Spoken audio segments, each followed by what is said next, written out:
Welcome back to episode 7 of the Northern Steel Podcast. I'm your host, Dominic Paskowski, and with me, as always, is my brother, Christopher Paskowski. The Northern Steel Podcast is a podcast all about the Steelers from the minds of people not from Pittsburgh. That's going to be important later. So, usually how we start this off is with an NFL feedback, or NFL recap, sorry. And then we have a segment about players being drafted, and then maybe some extra news, which I forgot to have set up, but that's okay. I'll do that while we're talking. As we're doing an NFL recap, things have actually happened this week, Chris. And you can't hear me. Sorry, say that again. I took it out right when you were speaking to me. I said things actually happened this week in the NFL. Did they?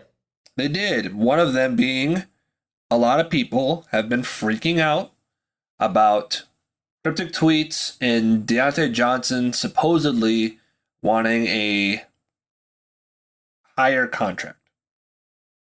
Sure. That is, we have seen a lot of full on. This is where the comment I made earlier about fans outside of Pittsburgh. Nothing wrong with being from Pittsburgh. Pittsburgh's a beautiful place. I love Pittsburgh. I wish I lived there myself. But some of, we'll call Yinzers, just overreact to everything that happens with the Steelers in a really negative way. And I saw a lot of overreactions to this Deontay Johnson news. And frankly, Chris, I don't really think it matters that much. I don't really care.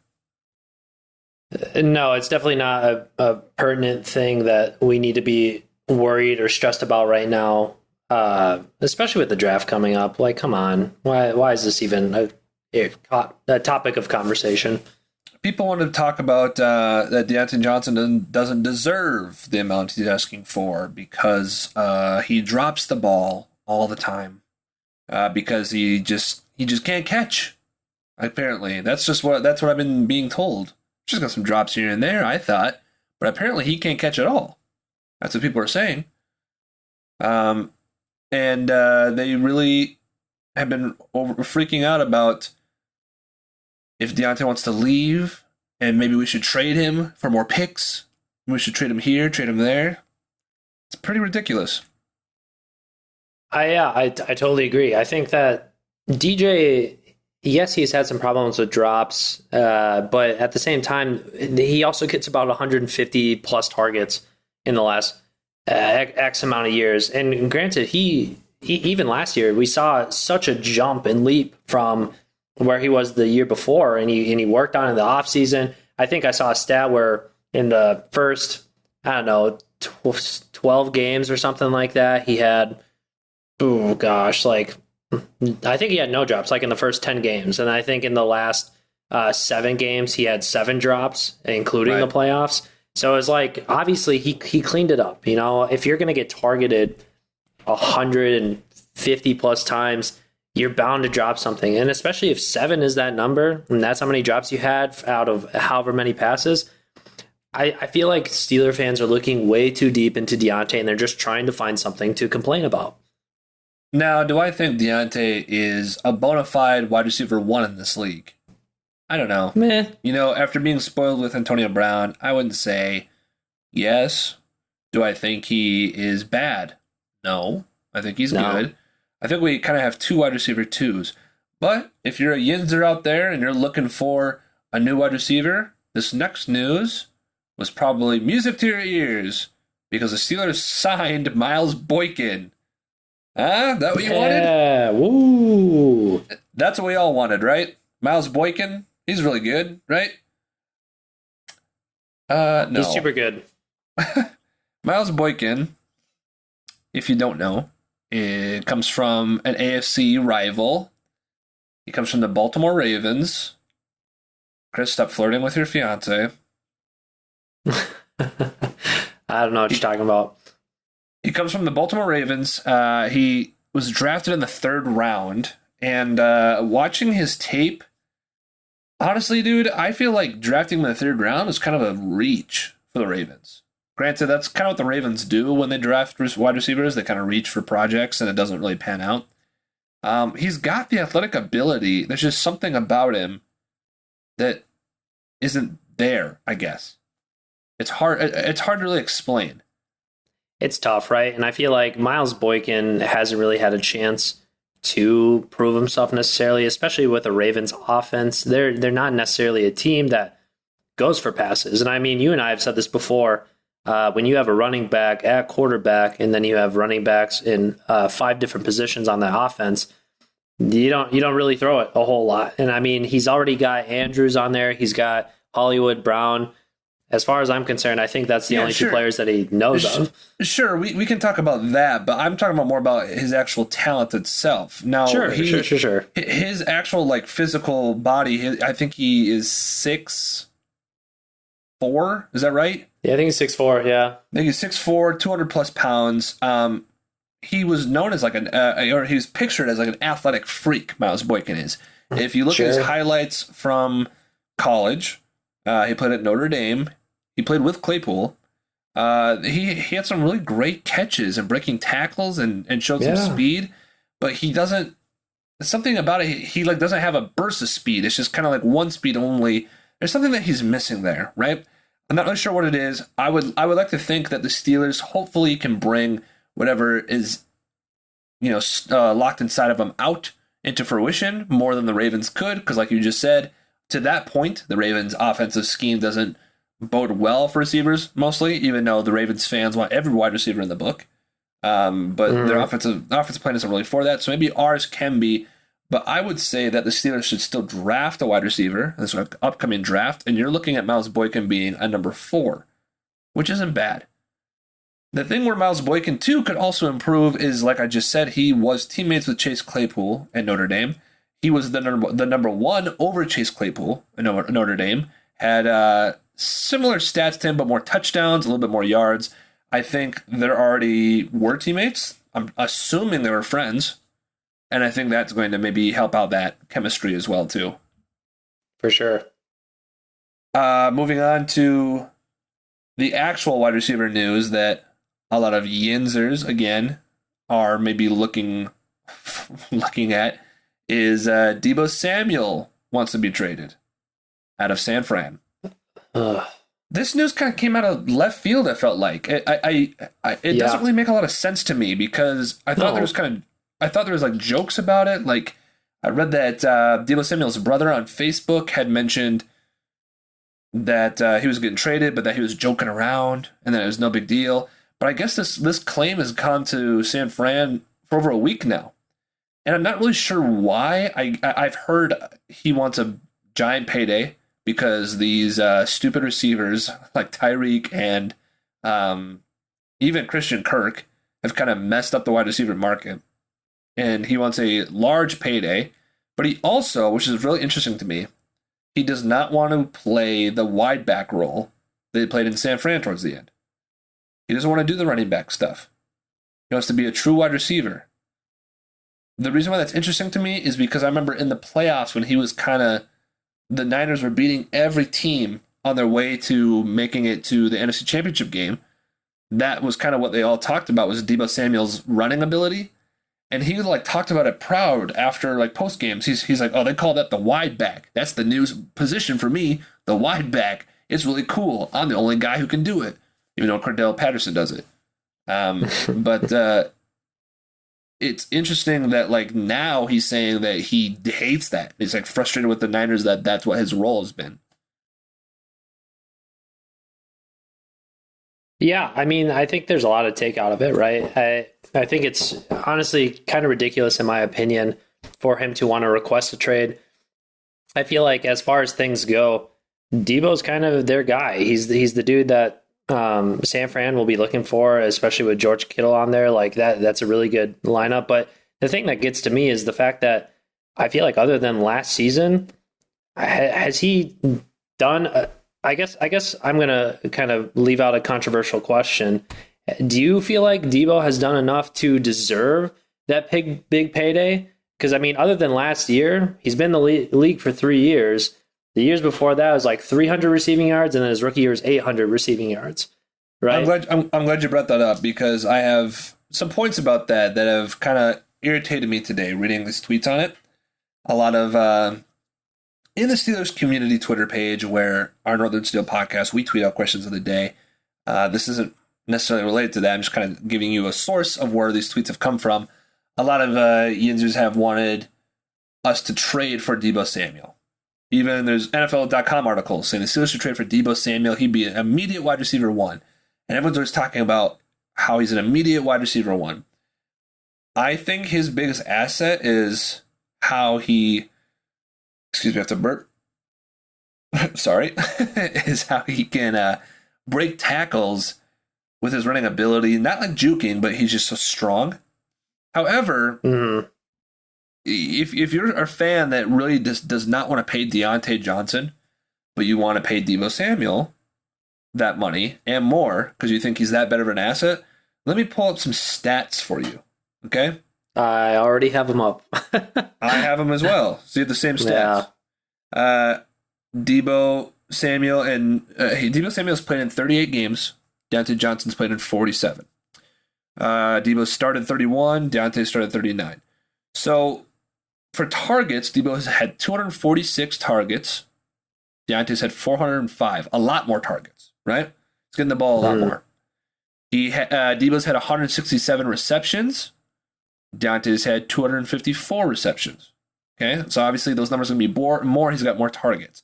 The reception yards, this is where you can talk about, Deebo. This is where you can give the pluses to Deebo because his reception yards in his career so far is about 2,600 and Deontay's is 2,764 when he has almost 100 more catches, which brings obviously average of Deebo's 15.6 to Deontay's 10.9. However, we all know Deebo can break tackles, and that's kind of what he's used for to break those things. So it doesn't surprise me that his yards per reception is that high. And you have to think about, too, these past 2 years with Ben under center, all of our pass plays are short slants. So it doesn't really surprise me that Deontay's yards per reception are so low. Regardless, if you want to use that as an argument, you can. Deebo has 10 receiving touchdowns. Deontay has 20. He's got double the amount. And I think this is the most interesting one for Yinzers that are so mad about Deontay dropping the ball, but we want Deebo so bad. Deebo has 23 drop passes, and Deontay has 24. But Deontay has 100. He has almost 200 more targets, but only one more drop pass than Deebo. So for all you Steelers fans who really want a Deontay gone, because all you can say is that he drops the ball all the time. As far as drop rate goes, Deebo drops the ball more. I saw one fan who was mad and said, yeah, well, has Deebo ever led the NFL in drops like Deontay has? Yes. Last year, led the NFL in drops with 12. So, yes, he has. Just like Deontay has. 12 drops last year? Deebo did? Yes, he did. Wow. And I see another Steelers fans because this stat sheet I just read off on this podcast, it's kind of being passed around for people who really want Deebo Samuel, and then people are saying, "Well, that's a skewed comparison. Like where's his rushing stats? Where's his running stats?" Yes, he is a great runner. He's a great runner, but you can throw that out. Well, it's not unfair. You can throw that out the window because he says he doesn't want to play that position anymore. So who cares what his rushing stats are? If you want Deebo Samuel, it doesn't matter what his rushing stats are. He doesn't want to do that anymore. He wants to be a pure wide receiver. So when you look up the wide receiver stats, his pure wide receiver stats of Deebo and Deontay, I say Deontay edges him out right now as some pure wide receiver stats. For sure. And I mean, it's exactly like we said. And granted, I know Deebo faces injury last season and, didn't necessarily have the stats there. But I mean, looking at it, it's not like Deebo or Deontay was that far behind him last year in stats anyway. I mean, Deontay even had more touchdowns than Deebo did receiving, right?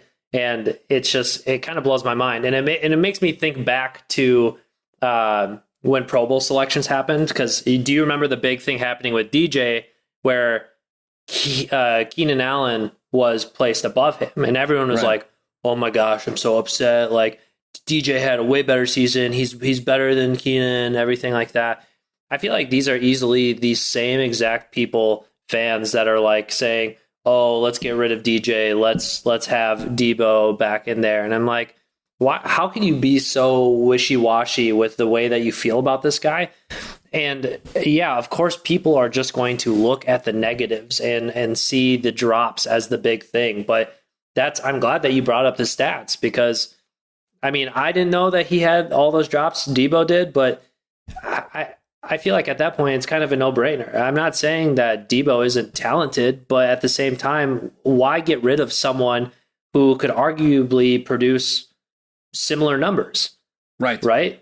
Who's already knows the system, who already is in Pittsburgh, who already has that chemistry with the team. I don't know why you try to get rid of that. That's what I'm saying. I think like Debo is such a high touted wide receiver because of his wide back position he played, because of his rushing ability. Now, if he was still keeping that, I would say, hey, you know what? Maybe pull a flyer on this guy and see what he's worth, because then you knock up a backup running back position for us too. If you can spell Najee Harris with some Debo Samuel running the ball, that's great. I'm not going to take away the talent that he has running the ball, because he does have a talent doing it. The issue is he apparently doesn't want to do that anymore.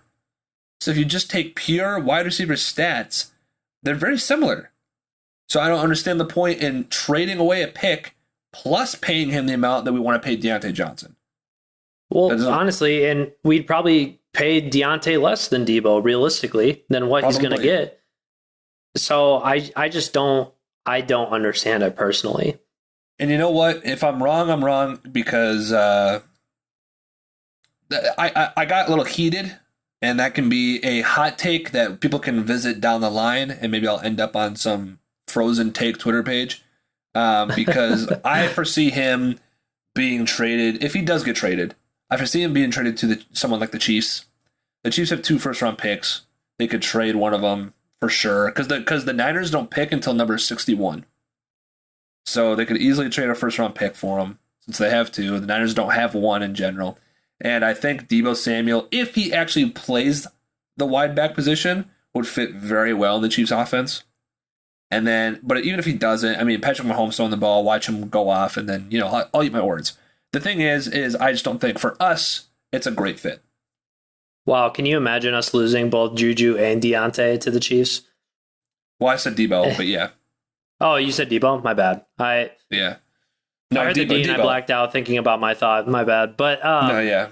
Debo. I just because you brought up the Chiefs, and this is the only thing I'm going to say on it. I remember seeing a tweet the other day, someone being like, man, how do you think Pat Mahomes is going to do without Tyreek on the team? And I kind of thought about that for a second. And in my mind, I was like, why do I feel like that statement should have been the exact opposite? Right. Because, I think Pat Mahomes has proven himself. He's literally made names out of guys like Pringle and being like, and Hardman. Hardman. And he still has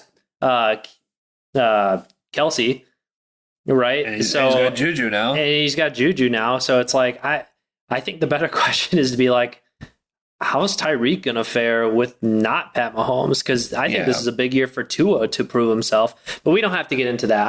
I thought about that because you brought up the Chiefs. I mean, because we talked about that before. This is like a Tua's prove it year. If he can't succeed in this offense, then he's not making it. That's basically it. Yeah. The last bit of NFL news that also relates to the Steelers, we can talk about briefly, is reported today, apparently, that if Baker Mayfield was to be released, the Steelers would sign him like that. For those listening, I snapped my fingers. What? That's apparently what is being reported by Jeff Darlington. Now, at Yahoo Sports? I'm not sure where that is.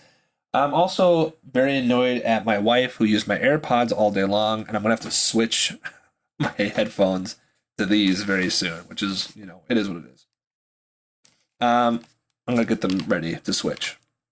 Anyways, my initial thoughts on the Baker Mayfield trade or potential acquisition for the Steelers is tricky, because on one hand, I liked Baker coming out for the Browns, and I wanted the Browns to succeed.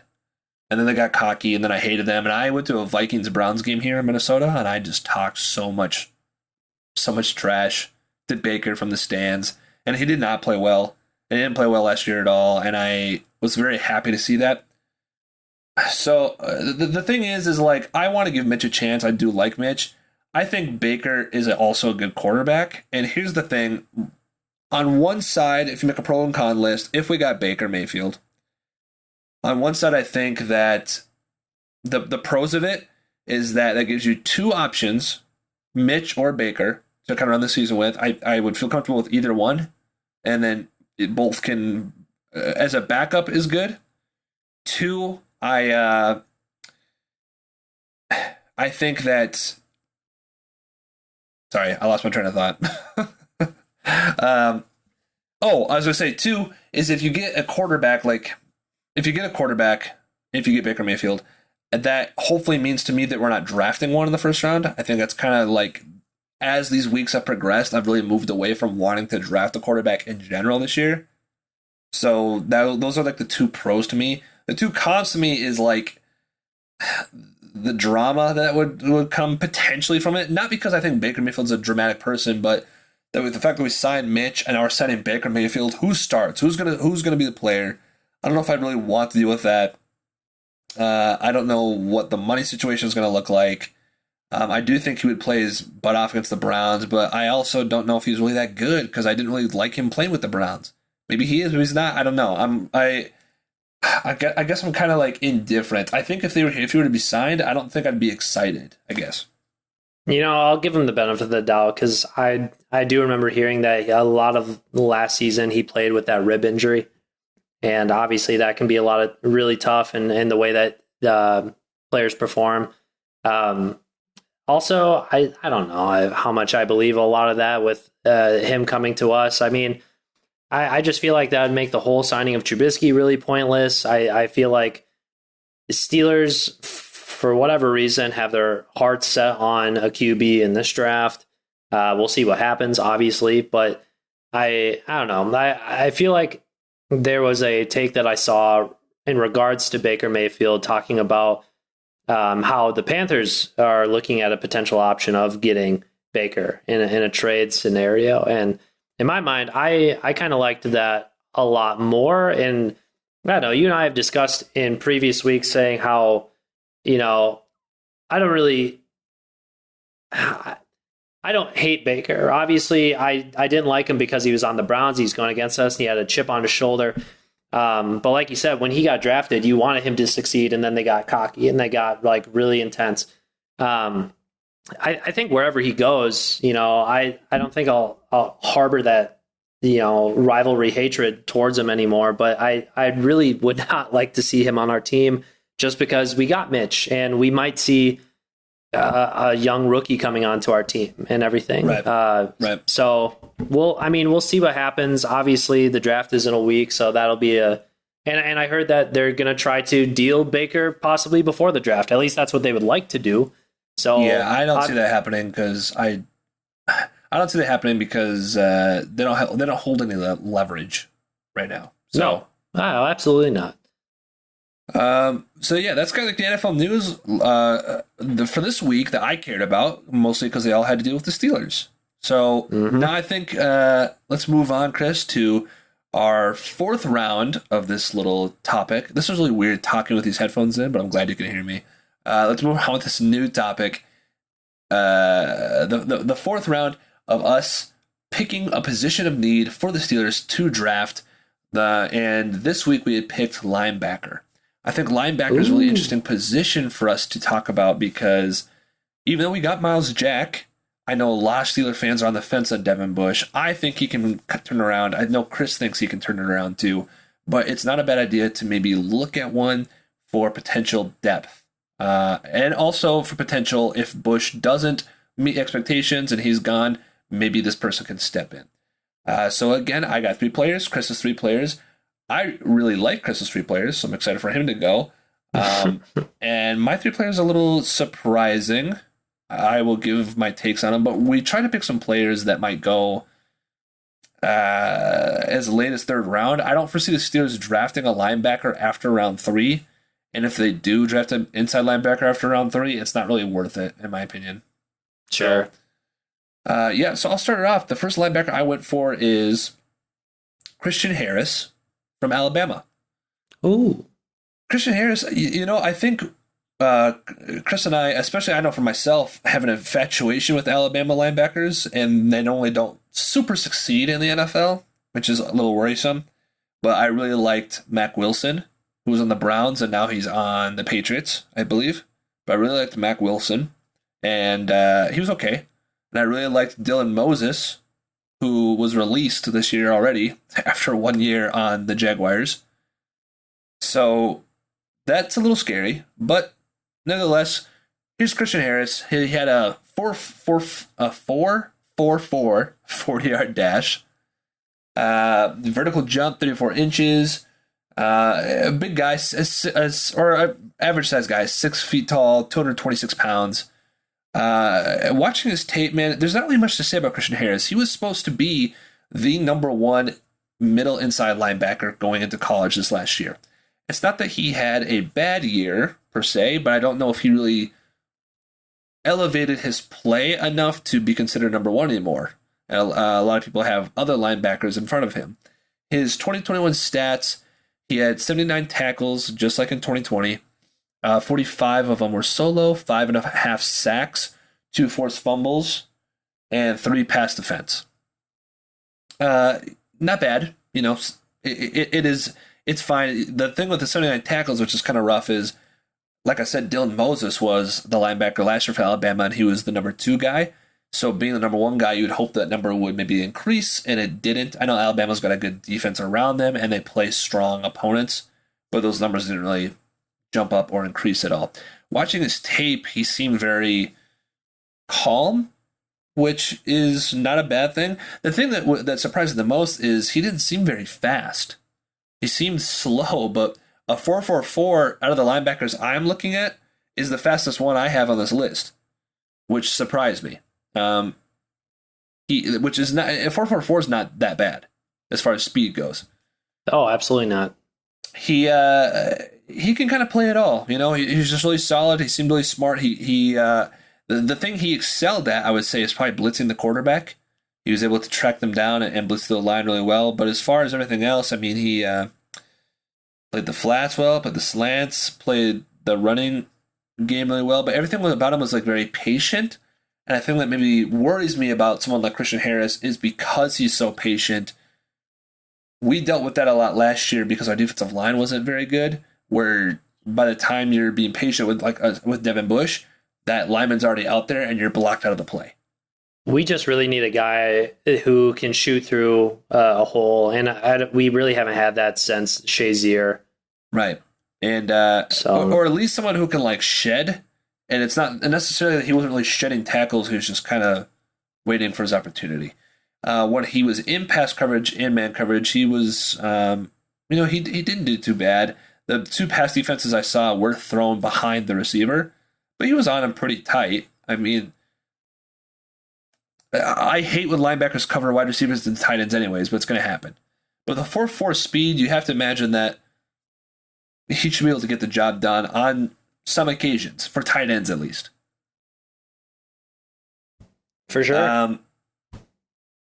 I think he will be drafted in the 2nd round. But I don't necessarily. I mean, if we were to draft him, I wouldn't be upset about it. Now, this next one, this is going to surprise Chris. I would actually be okay if we drafted. I'd actually be happier if we drafted this player. And it really shocks me because I was actually not a fan for a long time until I watched this tape today. No way are you going to say the name. Yeah, I am. The next linebacker is Chad Muma. Wow, I was not expecting that. Yeah, out of Wyoming. Dude, watching his tape, it was really shocking to watch his tape. I was thoroughly impressed. The thing that shocked me the most is actually how fast he looked on his tape compared to Christian Harris, but how much slower his 40-yard dash time was. His 40-yard dash time was a 4.63. Oh, wow. But he looked really fast. Chad Muma is 6'3", 239 pounds. And, man, his vertical jump is 40, which is really good, which makes a lot of sense because there's a highlight in there where he jumps straight up in the air and he blocks a field goal attempt off his fingertips. his highlight tape looks super good. I know Wyoming doesn't play in the strongest class, but I was blown away kind of by his aggressiveness and his play recognition and his intelligence while playing linebacker. This is going to sound kind of racist, but I don't really like white linebackers, even though we have the best one in the league, TJ Watt. And I don't know. Something about it is I don't really know how good they're going to do as a linebacker, but he was great. He was super fast. The ball. He for his stats, just to let you know, this is kind of what you want more of a middle linebacker stat. He had 142 tackles last year,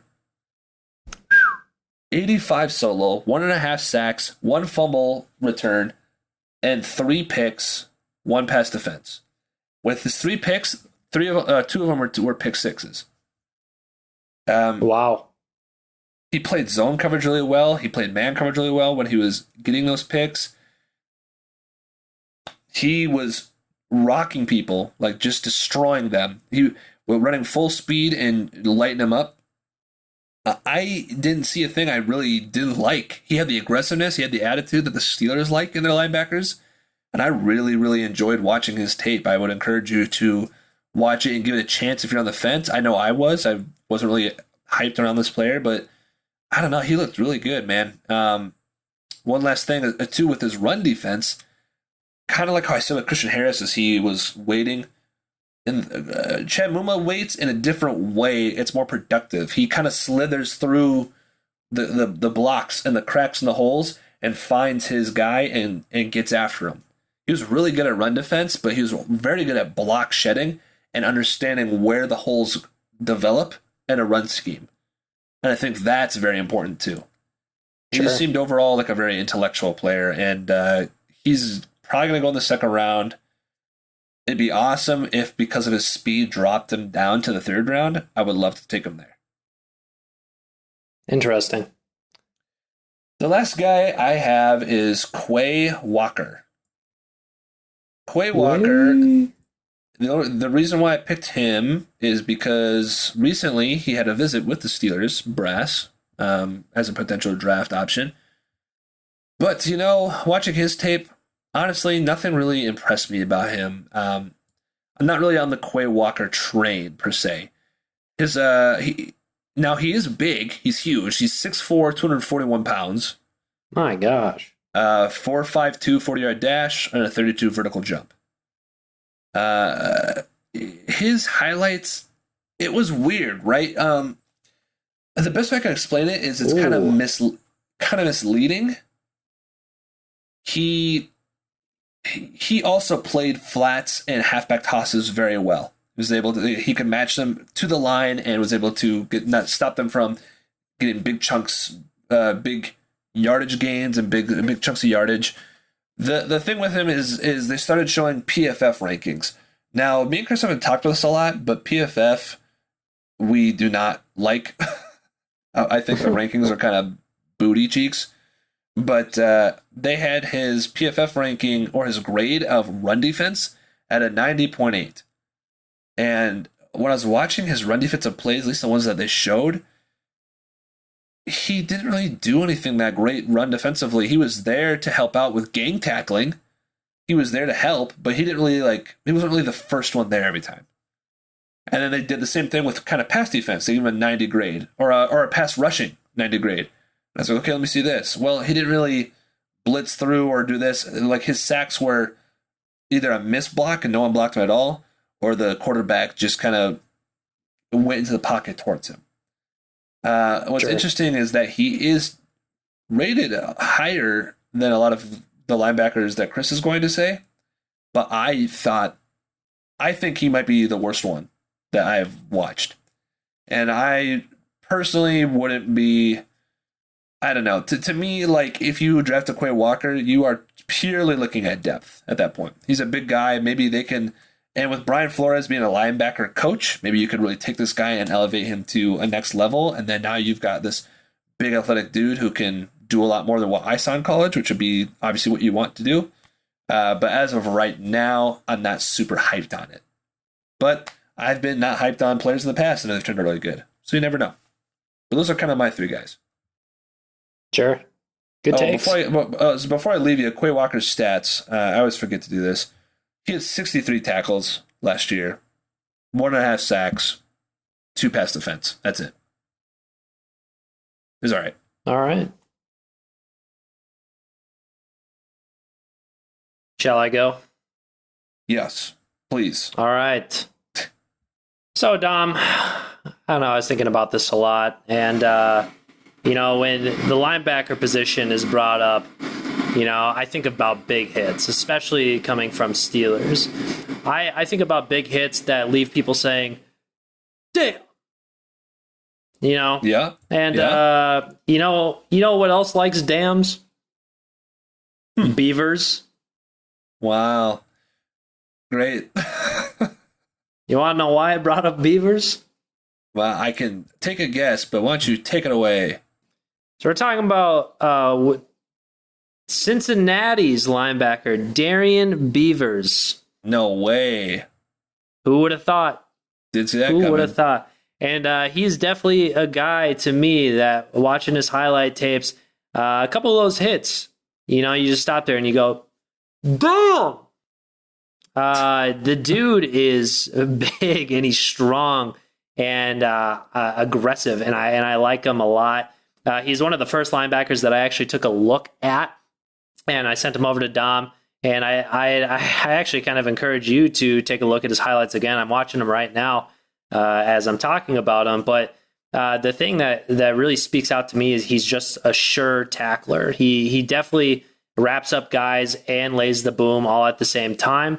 And there's just like there's actually a lot to appreciate about that.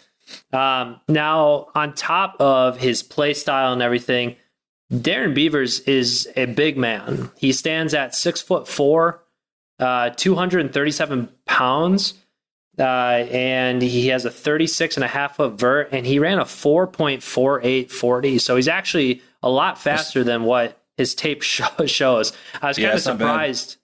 Yeah, I was kind of surprised with his 40 time because, like, watching his tape, I don't think there's anything about his speed that really shoots out at me, but heck, maybe it's just his acceleration that lacks a little bit, but his top end speed, he's getting there, man. So I really like it. I feel like he definitely screams out Pittsburgh Steeler with the way that he goes about playing and his physicality. He's aggressive, and I just really enjoy that about him. 2021, he had 98 total tackles and 11 tackles for loss. He also had 4 sacks and then 2 forced fumbles. Darian Beavers has been a player that early on I saw him start up as like a second round, but he's slowly dropping. And I've seen him in mocks even going in the 4th round, which I think would be an absolute steal if he dropped that low. I don't know why. So maybe I need to do a little bit more research, but definitely interesting to see how he went from a higher prospect and now he's dropping. So I don't know. Look for his name in the upcoming draft, and I definitely encourage anyone who's interested to take a look at his highlights. He's got some good ones on here. He also played at the Senior Bowl, just like Chad Muma, and I thought he did well there as well. He was very locked in, and I think he was the signal caller for the defense. And yeah, not a bad pick at all, for sure. Would be happy with him on the team. Sure. My next guy that I'm going to talk about is honestly probably my favorite linebacker in the draft. And that's Mr. Damone Clark out of LSU. Damone Clark to me is probably exactly what you want out of a linebacker. He's 6'2", 239 pounds, and he has a lot of giddy up to him. The dude is fast, he's aggressive, and you can just tell that he wants to be a part of every single play, and he loves it. He likes to have fun with it. Watching his highlights, he gets after it. His ability to shoot through gaps, which I brought up earlier with Dom, is something that I feel like we've missed a lot of. I feel like he covers that super well. which is great. I miss seeing a guy being able to just pick a hole and go through it. And I feel like 9 times out of 10 from what I've seen, he actually picks up the tackle and gets the right hole in there, which is just honestly really impressive. He can play both in the rush for the QB, the run game, and also pass. I feel like his coverage is actually pretty decent for a linebacker, which is good, being that the Steelers put linebackers on wide receivers. So we'll need a kind of a quick guy like Damone to possibly cover guys for us in the future. What stood out to me big time was just his stats. He had 135 total tackles last season. Just kind of showing you that he is literally a part of every single play. He had 15 tackles for loss, 5.5 sacks, and 2 forced fumbles. I've seen his name. They've talked about him a lot. He was potentially going to be a day one, more so into early day two. But Damone Clark had or sustained a herniated disc in his back. I think they saw that at the combine, right? It was at his pro day. It was at his pro day. They discovered that he had a herniated disc, and so he had a spinal fusion surgery, which is going to unfortunately take him out of his rookie year altogether. Completely. But at the same time, if that pushes him down the boards, I'd be totally happy with getting Mr. Damone Clark in a later round. And again, if he can play to the level that he's clearly showing in these highlights, I'd be stoked to have him represent the Steelers. It'd be super exciting. I think that's the interesting thing, right, is that you have the option to maybe get a guy like Damone Clark, who I think you and I both really, really like his tape. And I think he might be one of the best middle linebackers in this class. But because of his injury, you're kind of doing a risk in saying that, hey, we're gonna get zero production out of this guy. Hopefully he can play the same way, and we'll see you next year after that, because he will not play at all. Right. It was interesting. Oh, sorry, go for it. No, that's fine. Go ahead. I was just going to say it was interesting because he looks fast. He looks faster than Darian Beavers, but he actually ran a 4.57, which is a little slower. So I don't know. We'll see what happens. Yeah, it is interesting because he does look fast, though. Yeah. But hey, you know what? If he drops all the way down to like this won't happen by any means, but if he drops to like a 7th rounder, sheesh. I mean, why not? Dude, seriously. All right, and to wrap it up, I had to save this guy for last just because every single mock draft, single thing I've been seeing lately, that we've been getting this guy in the 2nd round, and I wanted to see what all the hype was about. So I looked it up, and it's Mr. Leo Chanel, linebacker out of Wisconsin.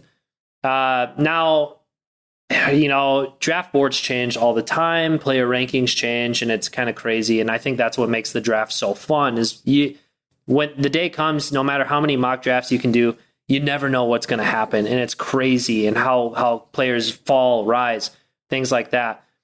So seeing Leo Chanel kind of in the last couple of weeks being in that number 2, like 2nd round spot was a bit surprising to me until I looked at his tape. And my gosh, I was so pleased and just thoroughly enjoyed watching his tape. Leo Chanel is 6'3", 250 pounds. He ran a 4.53 40 and had a 40.5 inch vertical. All right. So this dude is just an athletic freak and has a really scary build to him, which is exactly what you want with a middle linebacker position. The things that really stood out to me is his ability to just literally get through the holes, to shed tackles.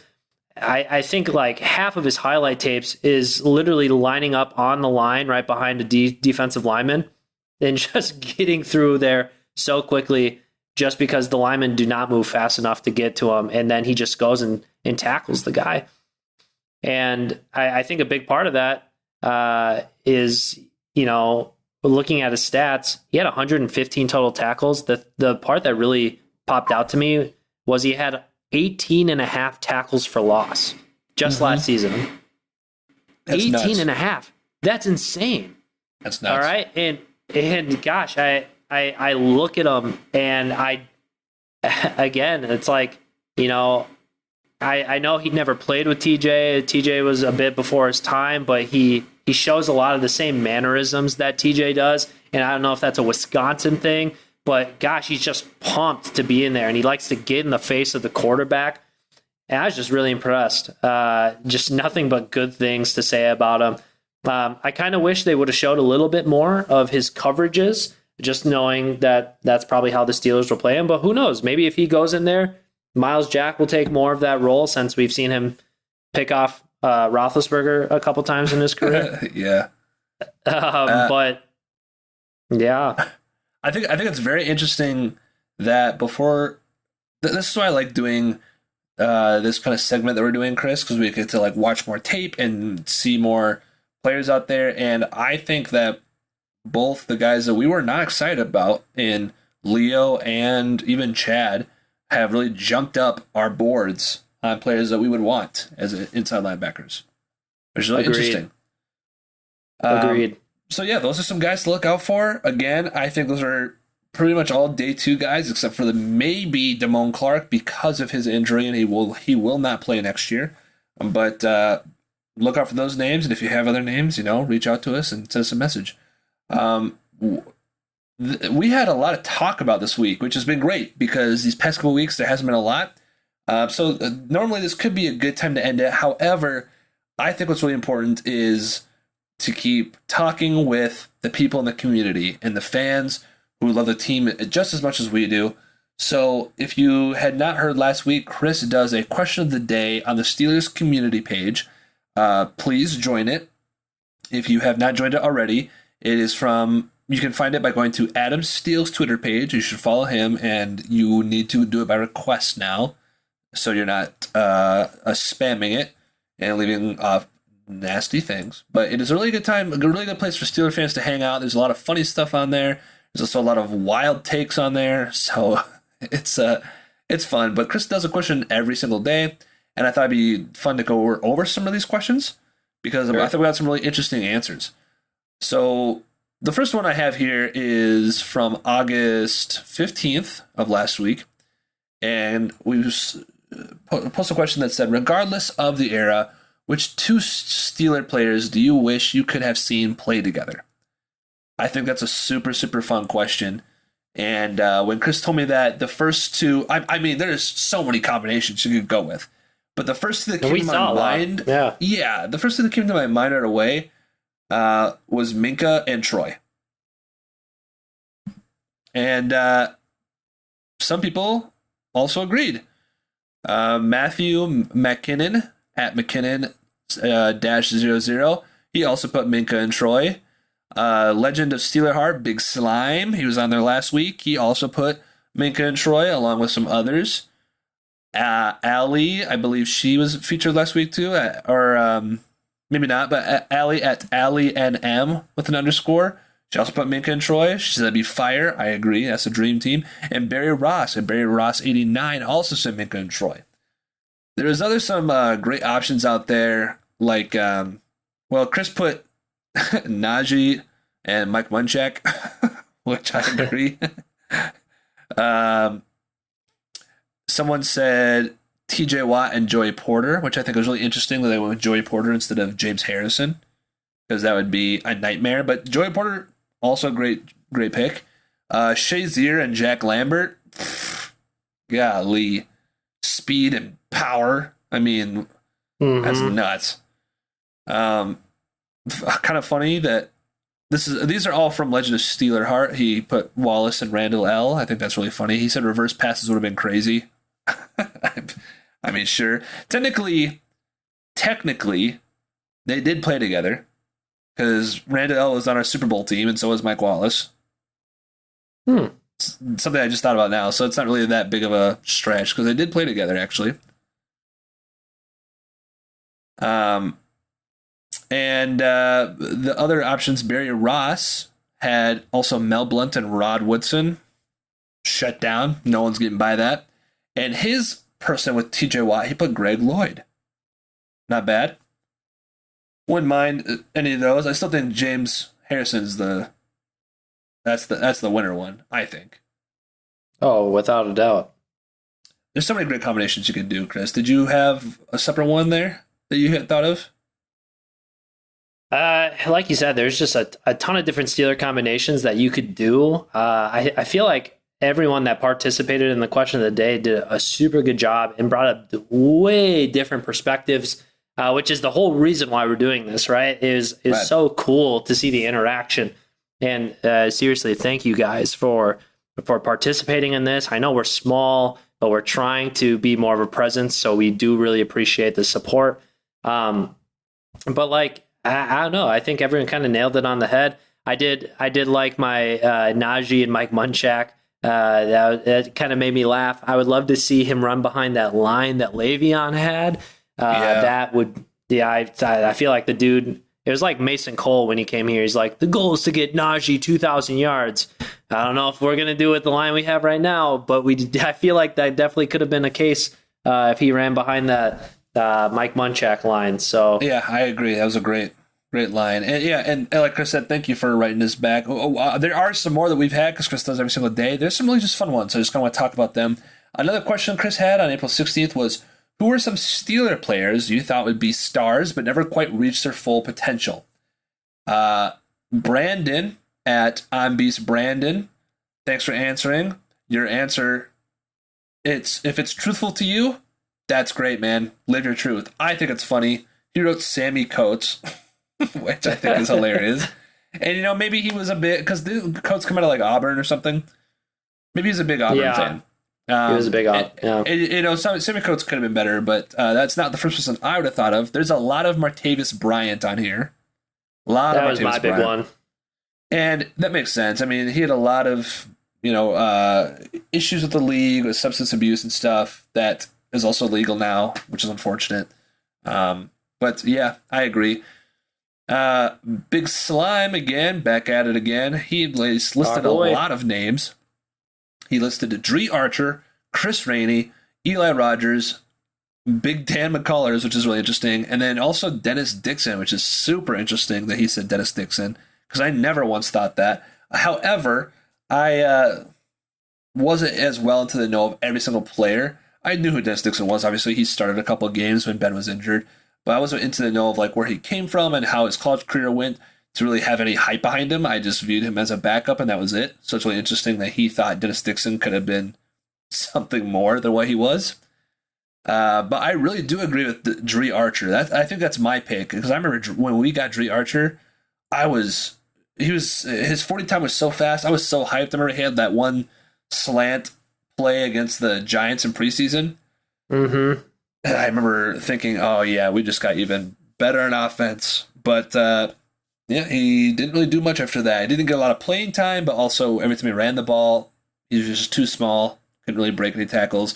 They definitely should have used him more as a slot receiver. But which I do think Big Slime said he put him at slot receiver in Madden, and it worked really well for him. So why wouldn't it? He's got like 99 speed. So seriously, I think it's hilarious. Gordon Shumway III at Alf 2024. He wrote Lima Swede. Thank you for that answer, but I know Lima Swede was a higher pick, so maybe he was supposed to be a star. I didn't really know enough about him, but he was a big time bust. If you really thought Lima Swede had potential, then you must have been really depressed. Well, it might have been the time. Maybe it was like right out of college, because what was Limas, like a second round pick or something for us? Like, yes, yeah. I think we all wanted Limas to be a stud, and then he missed like 4 big passes. And people are giving DJ crap on missing passes. This dude literally was like, I need to wear contacts? Like, come on. Yeah, he couldn't catch any. His Lima Swede's best play was a block on, that was like a Hines Ward block, a crackback block on some dude. Yeah, that was like his best play. Laid out the dude. Wasn't it a Ravens player in like the AFC Championship or something like that? Yeah, something like that. So he contributed. But thank you again for that. Another question Chris had. On April 14th, every draft is filled with surprises. Was there a player available at any of the Steelers draft picks last year that you wish would have been drafted instead of the players we got? I think this is a really interesting question because Chris and I had... There was a motive behind this question, and Chris and I had an answer, and we were waiting for somebody to say that answer, and people did. Everyone did.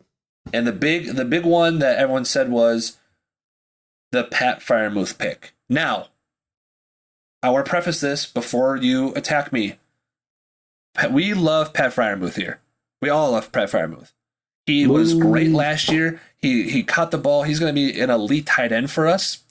And you can make the argument that, I guess, other good centers are available in different drafts, but not a prospect comes out like that every year, which is true, because there's not nearly as good tight end this year in the draft, right?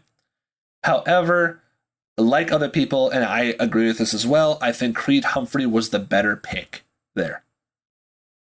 And yeah, if you would have got Creed Humphrey at number 2, you wouldn't have had to get Kendra Green at 3, and you could have got somebody else to help out the team, whether it be Nick Bolton or whoever.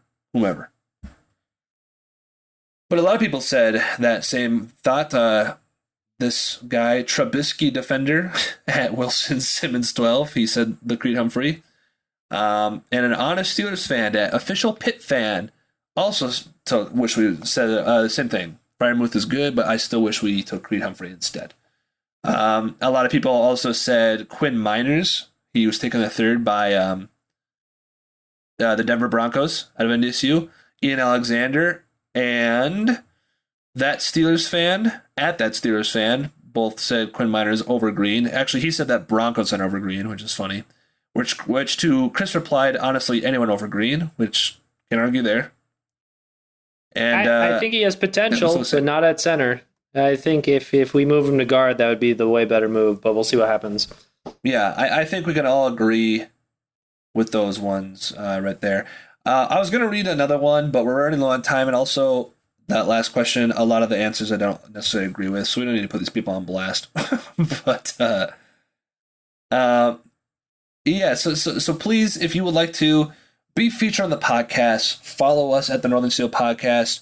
Join the community page. We post there every single day. And follow us on our other socials. We're also on Instagram, on TikTok, on YouTube.